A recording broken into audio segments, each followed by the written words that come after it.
Patient অনেক improve করেছে, আপনারা কোনো টেনশন করবেন না। ওনাকে ঘুমের ইনজেকশন দেওয়া হয়েছে, এটা নিয়ে আপনারা শুধু শুধু দুশ্চিন্তা করবেন না। ডাক্তার সাহেব, আনিকা ম্যাডামের জ্ঞান ফেরাটা অনেক বেশি ইম্পর্টেন্ট, তার উপরে অনেক কিছু নির্ভর করছে। বাকি ঠিকই বলেছে। এখন আনিকা ম্যাডামই হচ্ছে আমাদের তুরুপের তাস। আমি আমার সাধ্যমতো চেষ্টা করছি, ডোন্ট ওয়ারি। আরেকটা কথা ডাক্তার সাহেব, আনিকা ম্যাডাম যে আপনাদের হসপিটালে আছে সেটা আমি আর পাখি ছাড়া অন্য কেউ যাতে জানতে না পারে।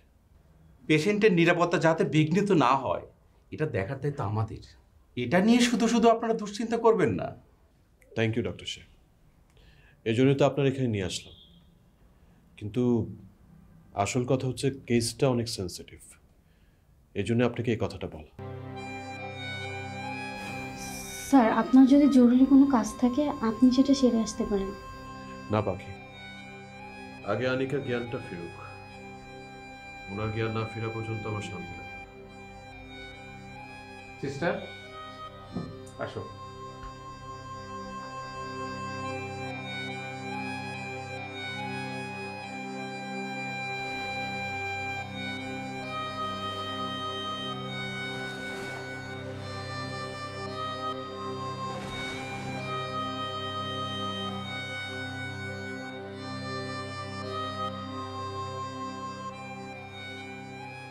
কি সিদ্ধান্ত নিলে? পুলিশের কাছে যাবে? না গিয়ে তো উপায় দেখছি না। কি বলবে গিয়ে? বলবো যে গতকাল থেকে আমার স্ত্রীকে খুঁজে পাচ্ছি না। আল্লাহই জানে কপালে কি আছে। কথায় আছে না, পাপ বাপকেও ছাড়ে না। তো পাপ করেছি সেটার ফল ভোগ করতে হবে না? এক কাজ করি, চলো। কি? চলো আজই আমরা ঢাকায় চলে যাই। ঢাকায় গিয়ে কি লাভ? অন্তত পুলিশের ঝামেলা থেকে তো বাঁচবো। বোকার মতো কথা বলো না তো। ঢাকায় ফিরে আমার বা আনিকার আত্মীয় স্বজনকে কি বলবো? বলবে যে আনিকাকে খুঁজে পাওয়া যাচ্ছে না। আর বলবো কি যে মানে আনিকাকে না খুঁজেই আমরা ঢাকায় ফিরলাম? তাহলে বলবে কেউ আনিকাকে হত্যা করেছে। তো মানে হত্যা করলে লাশ দেখতে চাইবে না? লাশ কোথায় পাবো? তাহলে করবেটা কি? এই তুমি যত নষ্টের মূল। তোমার কথা শুনে আমি পুরাপুরি ফেসে গেছি। না পারছি এদিকে যেতে, না পারছি ওইদিকে যেতে। শোনো, এই এক কথা না বারবার বলবে না, আমার শুনতে ভালো লাগছে না। তুমি যদি চাও তাহলে আমি তোমার সামনে আর আসবো না। এই যে আনিকার ভাইয়ের ফোন। কি বলবো এখন? গতকাল যা বলেছিলে আজও তাই বলবে? সেই একই অজুহাত বারবার দেওয়া যায় আর সেটা বিশ্বাস করবে?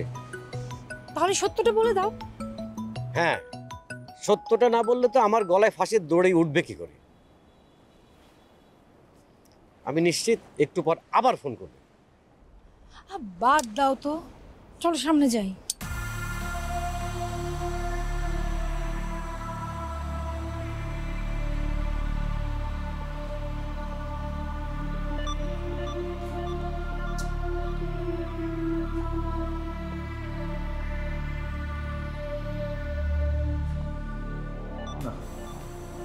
সাহিল ছেলেটার মতিগতি আমি ঠিক বুঝতে পারছি না। ফোন করলে ফোন ধরছে না ঠিক মতো। আনিকের সাথে কথা বলিয়ে দিতে বললাম, সেটাও দিল না। সায়রা তো কালকে বললো যে ওর শরীরটা একটু খারাপ, হয়তো আজকে বেশি খারাপ করেছে তাই ঝামেলা আছে।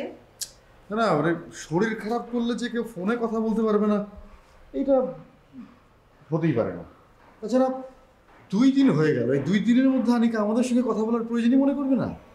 আমি এটা মানতেই পারছি না কোনোভাবে। এই শোনো না, তুমি এক কাজ করো, কি? তুমি না হয় কক্সবাজার চলে যাও, ঘুরে আসলে আনিকার সাথে দেখাটাও হয়ে গেল, আর তোমার টুকটাক কাজ যা আছে সেগুলো সেরে আসলে। আচ্ছা, এটা ভালো বুদ্ধি। আমি বিদেশে যাওয়ার আগে কক্সবাজার ঘুরে আসি একবার।